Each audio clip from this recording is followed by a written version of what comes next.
Hello plant community, thanks for tuning into this channel. My name is Pam and today I'm feeling kind of nostalgic. So stay tuned and I'll tell you exactly what I mean.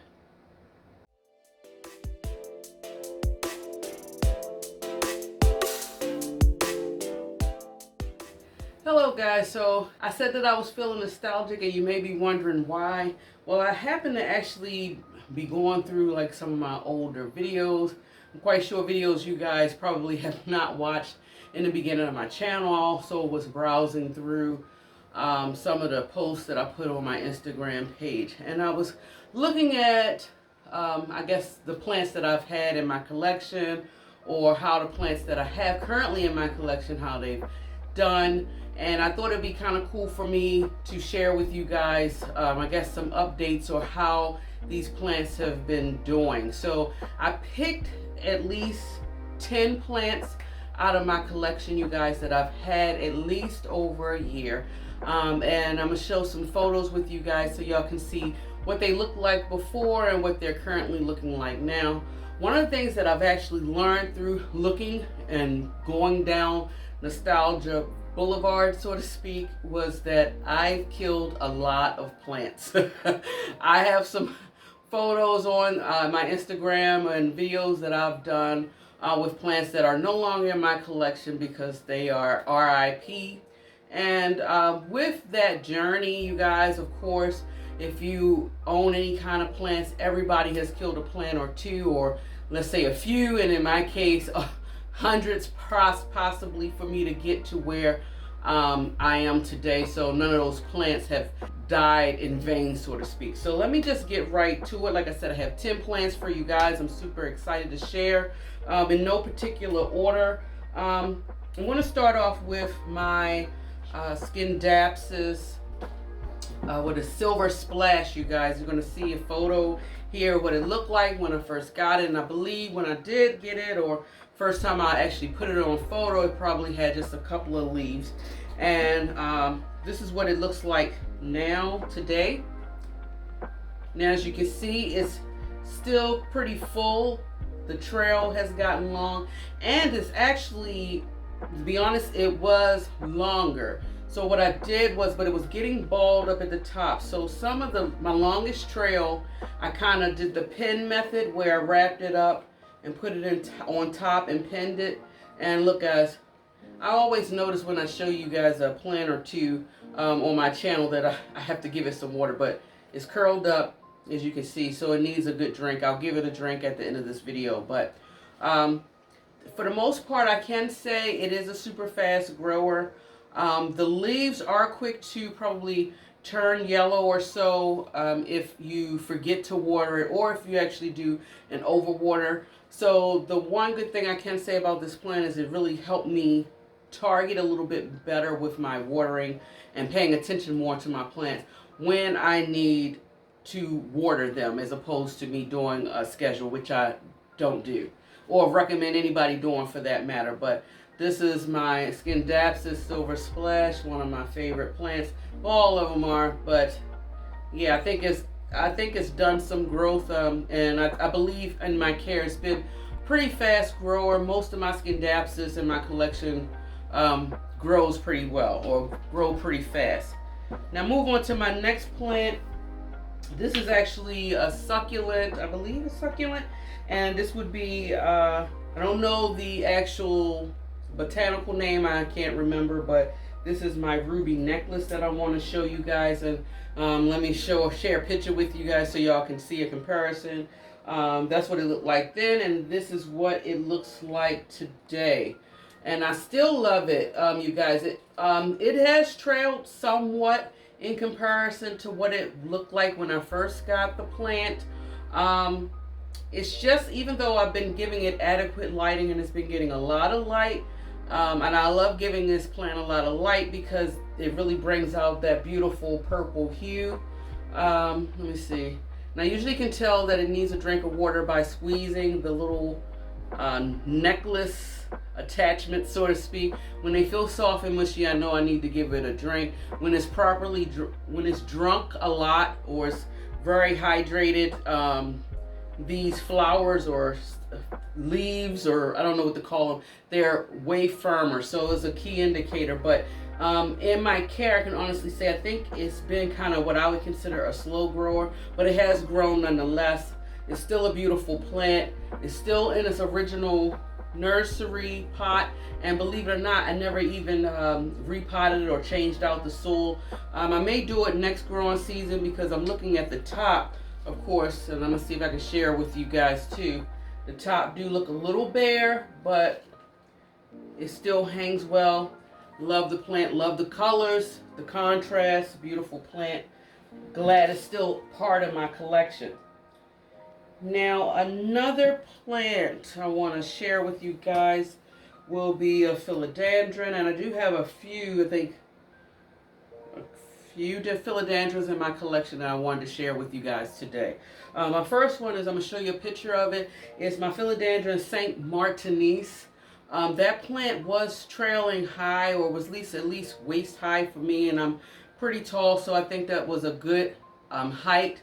You see what the photo looks like today. I'm going to show you exactly what I'm working with. Excuse me. Y'all seen the photo, what it looked like back then. I'm about to show y'all what this plant looks like today. And this is where we're at. As you can see, a big difference, right? Now, what I did, the plant started becoming, in my care, it was growing nicely.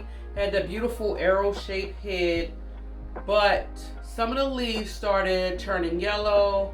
I believe it may have had spider mites one time, but anyway, in the midst of me going through my ups and downs with plants, as we all do as plant parents, I lost some leaves in between, and so it was like a lot of big stems going on, and then it was a leaf. So I chopped it because my goal is to propagate it and put it back in this pot, because I don't like that leggy look, or I really don't like it when it's large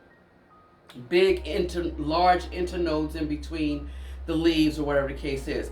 The only thing about that though is still propagating. I've had it literally sitting in water for a few months now, and even though the plant hasn't died off or it hasn't changed in color or anything like that, it just hasn't rooted for some reason. So I'm still not giving up. I'm still giving hope. And in the meantime, what I did was I had only just this baby leaf right here, and then one large cutting. I put this plant outside, and that large cutting kind of like turned yellow and it fell off, which is fine, because you know, sometimes when you put your plants outside, I've learned that they do have to get acclimated to the outside environment, and then they'll start pushing out new growth. And that's kind of what happened here. So right now, I believe this leaf came in since it's been outside, as well as this leaf.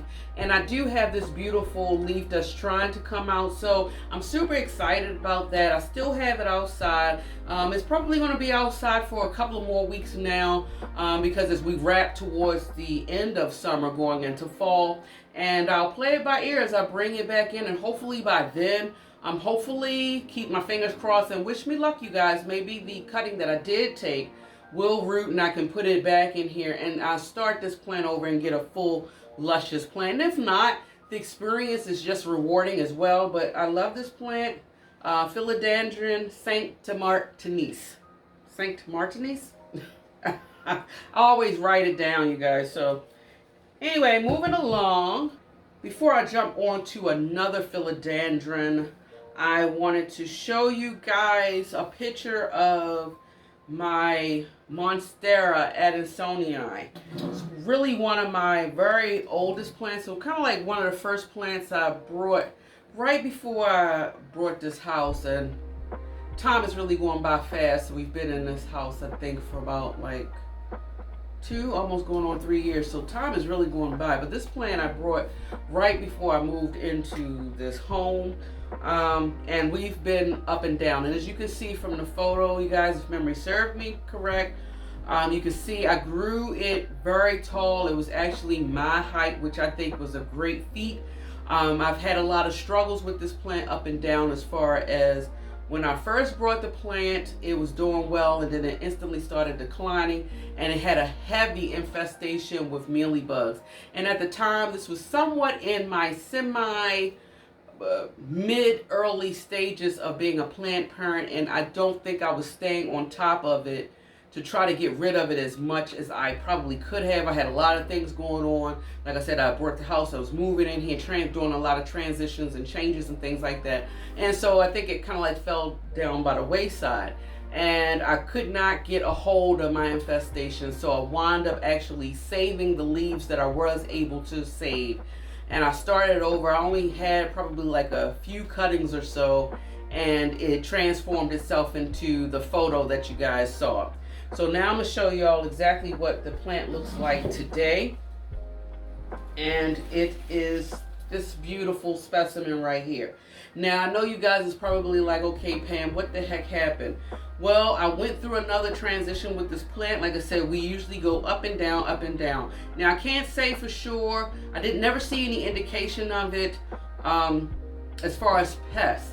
And I don't want to blame it on pests. I really don't know what happened with the plant. I just know that over time, and it could have been, I probably was not watering this Edisonii as much as I should have been watering it, and just honestly just like seemed like just one day, one magical day, I came into the sunroom and the leaves was just turning yellow. So, and it was more than one, which usually was an indicator of either I'm overwatering it, which I don't believe I was doing that, because I was constantly checking the soil and making sure that this plant dries out completely before I gave it another drink. So I was assuming that maybe I wasn't watering it enough, and because it was turning not only yellow leaves, but it was like brown and crispy leaves. And so I had a whole lot of beautiful tall trails with just leaves missing, and it just did not look aesthetically pleasing to me. So I figured, okay, I brought that plant back before I could do it again. So I kind of gave it a major chop down. I did a chop. I did, I believe, some propagations just to reform roots, and I put it back in here. So now we're kind of starting over, and I'm not mad at it, you guys. It's a very beautiful plant. Like I said, I've been through the struggle multiple times, and now right now is living life well. I'm not even sure if it gets up to here, I might be just actually good. Maybe I might add an extension, but I don't think I'm gonna have that plant. I don't know. I may not have that plant grow as tall as I did before. You know, sometimes as plant parents too, our style, our what we consider to be aesthetically pleasing can change over time, and I think for me, my aesthetic has kind of changed a little bit, and I kind of like this bushiness that it has right now. It would be great if it can continue the fullness all the way up, but I don't know if that will happen, but we'll play it by ear. It's still healthy. It's living life. It likes the condition that I'm giving it. So, you know, and I'm excited and I have fun with actually seeing the progress with this plant. So my Monstera Edisonia. My next plant I'm going to show you guys will actually be my ZZ plant. This plant was also a plant that I had in the very beginning of my plant journey, you guys, and I almost killed the plant. Hence why you see that it's only just not that many stems or whatever the case is. And yeah, I think I was actually overwatering this plant, and I have to be mindful with these ZZs, especially since they have those tuber or potato-like structure as far as their root system, that the plant is known for holding water. So anyway, it was a lesson learned from that, and I pulled back tremendously on my watering when it came to this plant, and it rewarded me with new growth, and it just took off. And this growing season, I kind of like put it right by the window because I wanted to blast it with light. And this is what my ZZ plant looks like today. So it's definitely, I would say, came a long way. I really have to be mindful of this plant in regards to the watering. If nothing else, what this plant has definitely taught me as far as how much it likes to be dried out. So right now what I'm noticing is sometimes the stem of this plant gets wrinkled, and maybe a little bit too wrinkled. So I could be a little bit under watering. Hopefully that won't wind up biting me in the butt, so to speak, in the end. But right now it's loving life. I love the structure of this plant. It's very beautiful. I do know that if you give it adequate lighting, that it really can branch out and really become bushy. And I am super excited. It has grown multiple new growth points. Like this leaf This stalk right here is actually a new one, you guys. It hasn't finished opening up the leaves, as well as this one too. So it definitely has been growing now. There has been some yellowing leaves that I did kind of like cut off and pull off down at the bottom, and that could have just been from a period of me not giving it water when it needed, because it wasn't, I don't think it was overwatering, because it was just maybe 2 leaves. Now I believe sometimes for me in my care, when I'm seeing multiple yellowing of the leaves, if it's not a pest issue, then it has to be my watering too much. That's what I've learned over the years with my parenting of the plant. But the ZZ, you guys, it's beautiful. I love it. Now I'm gonna go back to a philodendron of mine. I had my Philodendron Rosio cataphyllum. If you take a look at this photo, I was so proud of this plant, you guys, because it was growing super fast, and it was not only just growing super fast, but it was producing beautiful, beautiful big leaves.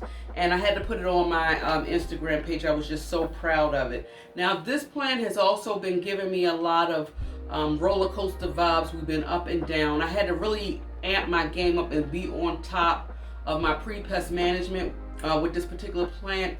This particular philodendron, for me at least in my care, has just been, I don't know, just getting spider mites like left and right. And if I don't stay on top of my pre-pest management routine, it will wind up coming back. And I've been having that problem, it coming back. I'm constantly getting rid of leaves that's just been infested with it, or whatever the case is, or attacked by the spider mites, treating it, and I go back and forth. But anyway, nonetheless, this is what the plant looks like today.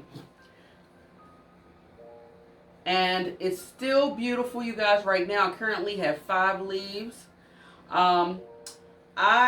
This actually looks better now, honestly, you guys. I had made a decision to put this plant outside, which I did, and I'm glad I did. But in the midst of me putting the plant outside, I did lose about 2 leaves. But I think those 2 leaves was going to go out anyway. And I've gained 2 leaves back. And I believe, I'm not sure, it's either this leaf, you guys, which I'm almost banking on, or this leaf is the newest leaf. I want to say it's probably this one. And I have another leaf coming out right now. I brought it back in the house, you guys, because I think the last leaf that I cut was being attacked, and I wanted to keep an eye on it. It's not infested with anything. I've been staying on top of my pre-pest management. I also repotted it. It needed to be in I think for me, aesthetically pleasing. This stalk of stem was too long for me, so I kind of put it in this deep pot to kind of help to shorten that stem, and I like the look of it. So far so good. I have it sitting actually in here in my sunroom underneath this Sancy light, and it's loving life right now. I'm just going to be mindful that I have to probably do a pre-pest management, I say at least once a month. It's going to be a struggle with me trying to maintain that schedule, you guys, because life gets in the way, and sometimes you do forget to do certain things with your plants, especially when you have such a large collection on top of just regular all-day responsibilities, and that's just part of the game, right? So I'm gonna just, I don't know, just keep an eye on it, but it's looking good. I really love it, and you know, I guess castophylum, because it has like that spathiphyllum look with the structure of the leaves. I really do love this plant.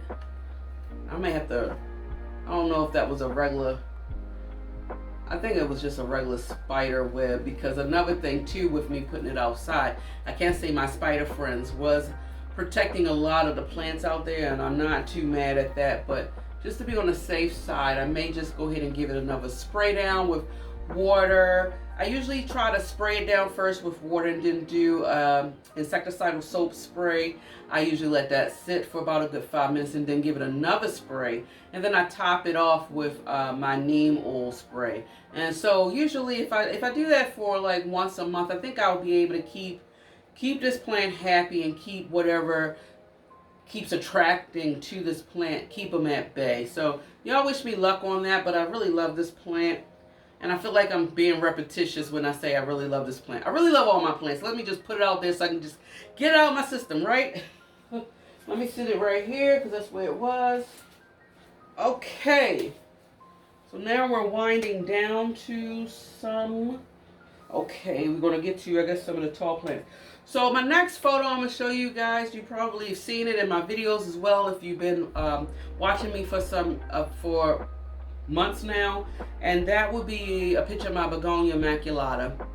I used to actually have it sitting right here when I had my plant stand right here at one time. And as you can see, it was full and compact, and last growing season it actually bloomed these beautiful white flowers, or beautiful flowers in general that begonias are known for doing. The maculata just happened to have white flowers. I really appreciated the flowers.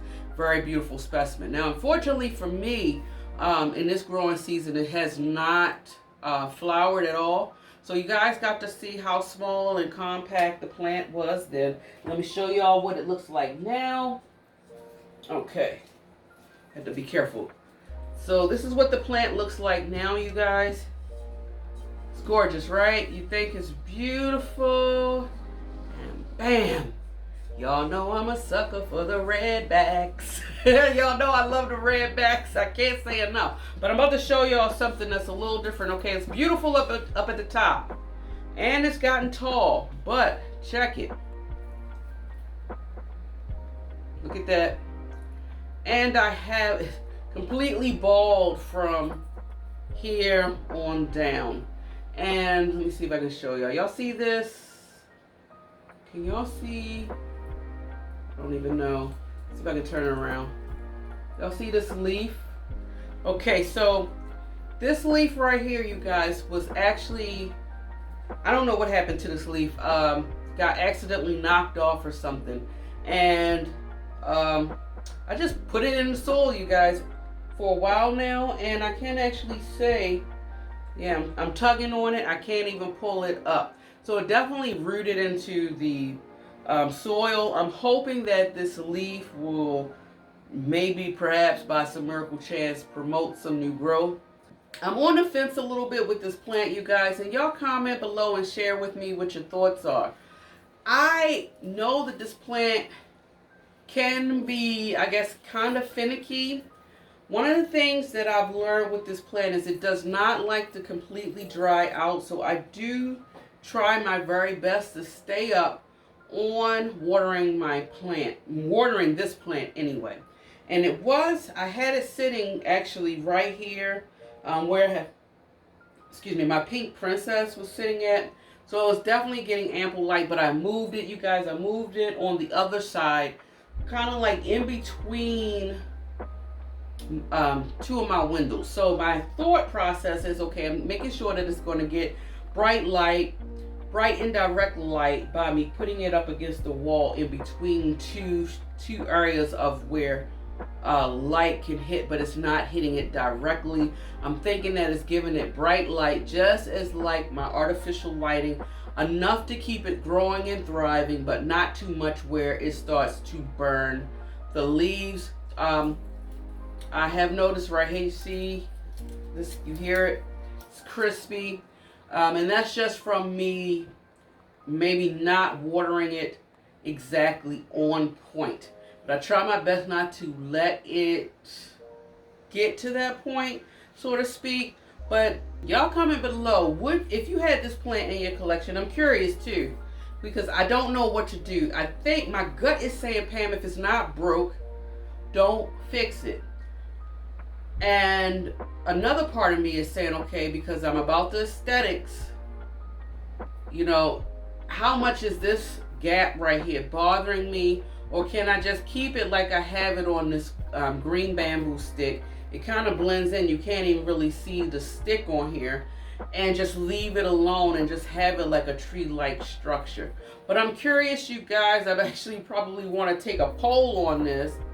Y'all comment below. Let me know if you actually had this plant in your collection. Would you leave it be?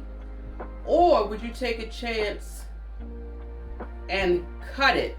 And that's another thing. You know, I probably would not chop it off and start over because I would have a fit. and probably crush my heart if this plant was to completely die, especially knowing that it was something that I did. And so that's where I'm like on that fence of if it's broke, don't fix it. And then I was thinking, well, as a best security measure, Pam, you could go ahead and do an air layering type of situation, and then you could make sure that the root system has developed, and then put the plant, cut it and put the plant back, and then I can start over. But I don't know. My gut is saying, honestly, to leave it be. But y'all comment below and let me know what y'all would do. Once again, like I said, I love this plant. It has not flowered for me this year, but it is okay. I still love it. Love it, love it, love it. So I'm actually interested in hearing what you guys think about that. Let me put this plant down. I have another plant I want to show you guys. Let me show you the photo. This is actually a photo of, what is the name of this plant? You know me, I get these brain freezes or farts. My Rapidophora tetrasperma. As you can see from the photo, this is it's actually a cherished plant for me because, like I said before, you guys, this was a plant that kind of like became a slow bloomer for me, just right at the midst of me just chucking it up and throwing it in the trash. I just lost all the leaves, came down to just one stem, and rooted in water forever. Almost gave up hope, and then bam, it just started showing signs of life, and ever since then it's been taking off. So you guys see the photo of what it looks like in the photo, and this is what my beautiful plant looks like now. Whoa. Okay, you guys. Now I actually have it sitting on a table right here, just so you can see, but I could probably put it on the floor. But before I do that, let me show y'all the bottom if I can. Oh, I might not. See that? I have to tilt it, you guys, because the plant is tall. I will actually hit the roof with it. But it's extremely full down the bottom, and I just have this one beautiful stem that is constantly growing up. And what I have noticed, and let me see if I can put it down, because I could actually, give me a second, you guys, I could actually put it on the floor and you will still see this plant. This plant is actually very tall. Okay, you'll see it. So I'm sitting down and just put it on the floor, and here it is. Tetrasperma, once they really take off, I can say for the most part, you guys, really start growing. And it's actually grown beyond my stake up here. And I actually just purchased, I think, another green stake that's, I believe, a little bit like 6 feet. And I think I am going to change it out so I can post it. I love this plant, you guys. Look at this. I mean, like, if you didn't have a Monstera or room for a Monstera, but you are a sucker for split leaves, then this plant would be the plant to go. It definitely is a fast grower. It's been a fast grower. It was slow to root, but definitely fast to grow once it started rooting. And the reason why, if you notice how full and bushy it is at the bottom, is because throughout my time with this particular stem, kind of leaning too. With this particular stem, I cut it a few times, and I just want to see if I could share with you really quickly. I don't even know if y'all will be able to see it, and you probably won't, and I'm sorry about that.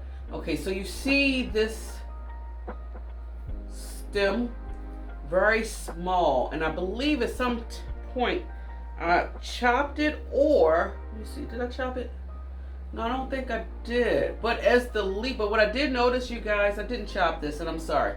What I wanted to point out is just the size of the stem, how it sized up and tremendously started getting thicker as it started growing up. So down here is where it looks, it's thick, but it's still a little thin to where it is now. Let me see if I can, I don't even know if the camera is picking it up. I can't see from here in this distance, but right here is where it really starts getting thicker. Now the leaves itself have not done anything as far as getting bigger, but I really don't care about how big the leaves are on this plant. There are multiple, outside of this stem right here, I actually have, I say 7 or 8 plants at the bottom. And when they really start taking off and I can get it tied onto this green stake, which I'm really getting into the green stakes, you guys, especially like with this because it blends in, I think a little bit more better. And for me, it's a little bit more aesthetically pleasing. But I'm just so glad I have this in my collection, my Rapidophora. So this plant right here is just a clear example of definitely not giving up. And as y'all can see right here, it's all the way up the top right here.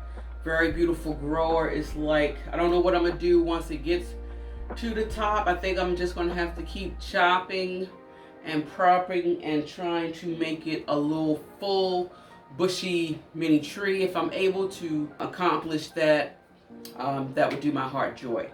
Now we're down to our last 2 plants, you guys.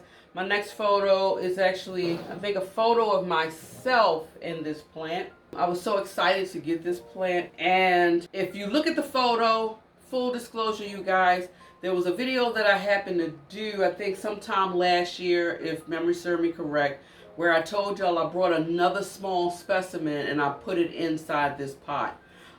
Because as you can see from the photo, that plant that I got, it was a small specimen, but it was very sparse. It was not full like I wanted. I wanted it to have an effect. So I did find another smaller specimen and I put it in that plant, in that pot, probably like 2 months later after taking that photo. And still it's been over a year. And it made a difference as far as the plant being full, but right now, you guys, I'm about to show you, is completely full. I just love this plant to death for obvious reasons, but I'm gonna show it to y'all. Guys, I'm telling you, if y'all are not a sucker for, like, you know, some people just don't like flowers and things like that. They're all about the foliage. Hey, I get it. I'm about that foliage. But I also appreciate a good flower from time to time. But let's say if you're not a flower person, but you do want that little splash and pop of color, this plant, you guys, is the plant to go. This is the Mandarin orange spider plant. And I just love that creamy sherbet orange that this plant gives it, with that beautiful long dark rich green. And then if you flip it, it is a little subtleness with the orange color in the back of each leaf, and from afar it do look like it could possibly like a bush is on fire. This plant, you guys, look, I'm getting ready to do it, but I gotta do it. One of my favorite plants, and it's been easy care. I just know for a fact this plant, it likes to dry out, but not dry out completely, is what I've learned with this plant. If you allow it to dry out completely, this is what will happen, and I'm gonna show y'all. I just saw it when I showed it to you, but it's a good thing because I wouldn't have cut it off, because this is a learning opportunity, not for just me, but for you as well. And look, guys, see that? That brown leaf, that's what they will turn out to be if you do not maintain proper water with this plant. So I water this plant when the soil is probably dry down to here, like 3/4 the way dry, but not completely. I also have it in this beautiful pot, by the way, if y'all can believe, which I believe I only paid like something like $2-3 for, because Pam loves a good sale. I got it on sale, but it's also a glazed pot, which helps me maintain the moisture a little bit longer.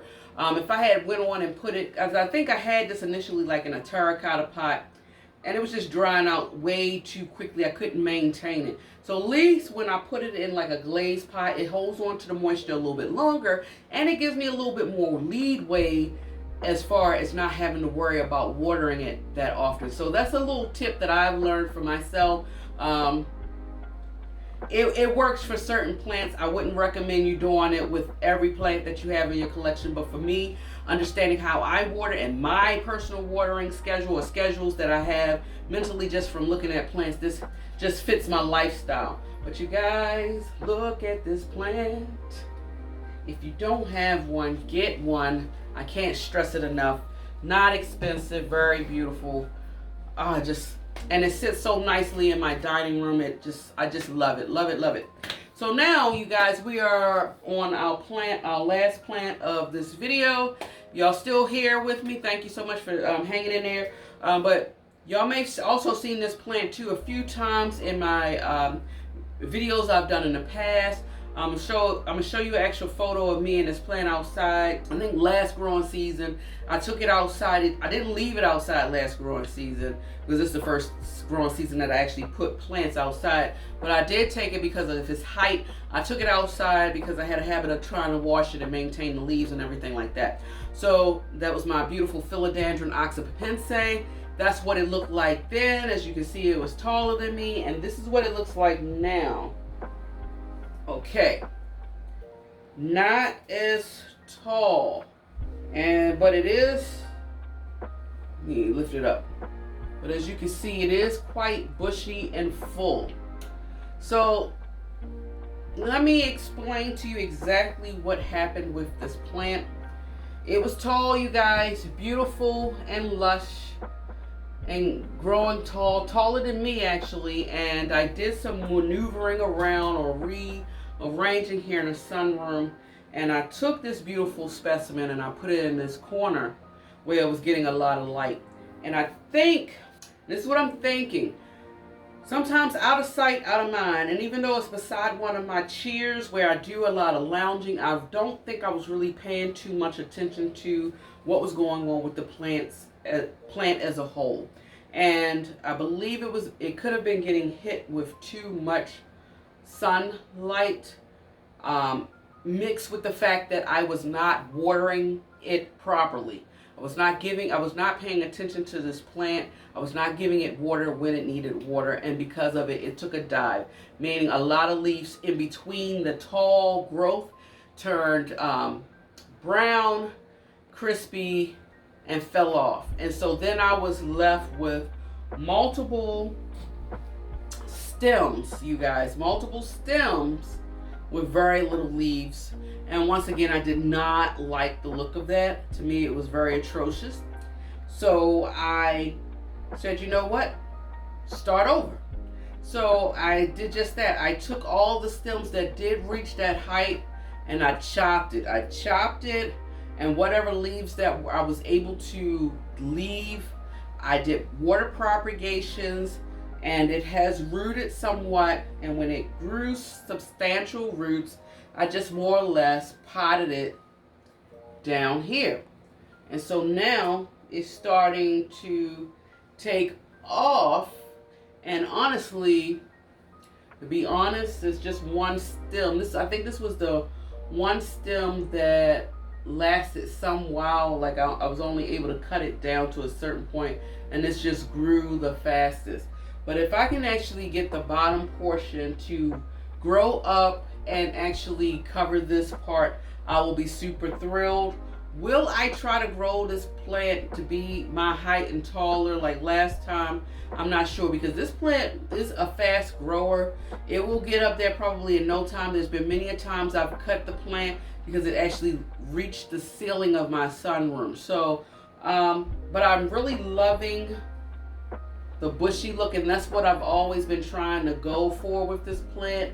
So it's probably a blessing in disguise a little bit that now all of these cuttings and things are kind of growing together, and hopefully it'll get up there.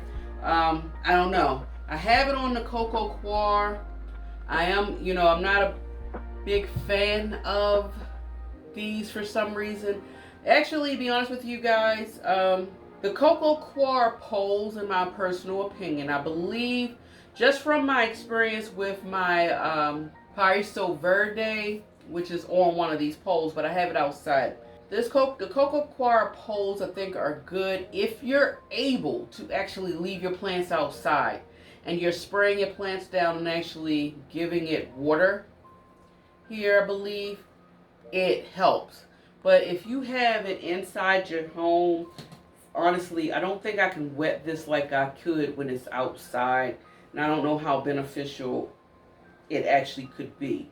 I think the key to these poles, though, is that you would have to really worry about keeping it wet or moist enough where it would be very beneficial for your plant roots to actually grow into the pole. But for now, I'm liking the green on brown contrast, so I think it's giving off that beautiful earthy vibe tone that I've been after. So anyway, that was the last video. Last video, rewind.